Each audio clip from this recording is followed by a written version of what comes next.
Hey, I just want to jump on here real quick. If you look at the post right below, I put up a property for sale in Baltimore.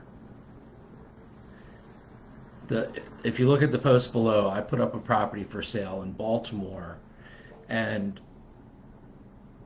what I do in the bottom of properties, when I have a property under contract or I'm working with a joint venture partner and I put it up in a Facebook real estate group looking for a buyer, at the bottom, after I put the details on the property, I always write, for details on this and our other off-market properties, please click the link to enter your contact information and investment buying criteria. And then just so you know, you want to have a lead capture page or a web form that they can go to and fill out their information so you can get to work on finding them a good deal. So when you do this, one of the things that I have noticed is a certain percentage of the people who are not necessarily interested in that property will fill out their information. So when we do that, when we post in a Facebook group, one of the things that we typically find is that we'll capture one, two, three, five, or more buyers just from one post. I have a great YouTube video. I'm going to put the link in this when I'm finished, and it shows how to find cash buyers for free on Facebook. So once the individual fills out their information and hits submit, the investor submits their information to you. Now you have their phone number, their email, and their buying criteria. One of the things I'll do is I'll follow up with them and ask them.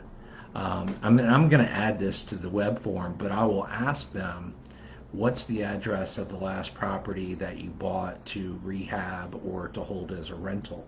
Because what we'll do is, say for example, we'll target absentee owners in that community, and then we will send them a text message, and then with the ones that are interested, we'll see if we can find something that matches that buyer's criteria.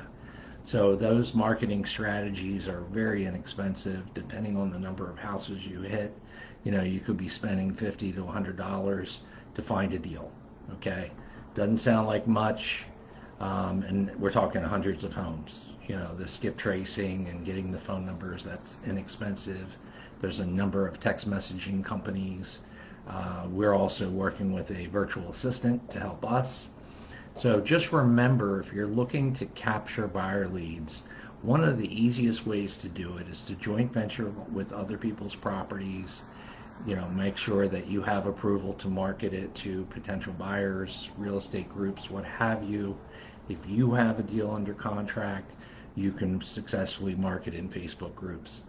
And always make sure that you create that link. And since Facebook doesn't like you to leave, instead of putting the link in the post, we put it down below in the comments. So they'll read it, and then it says, please click the link in the comments or what have you. That way, more people will engage with it because you didn't put another URL that would take them away from Facebook. If that makes sense. So those are just some tips that I thought I'd share with you on here today.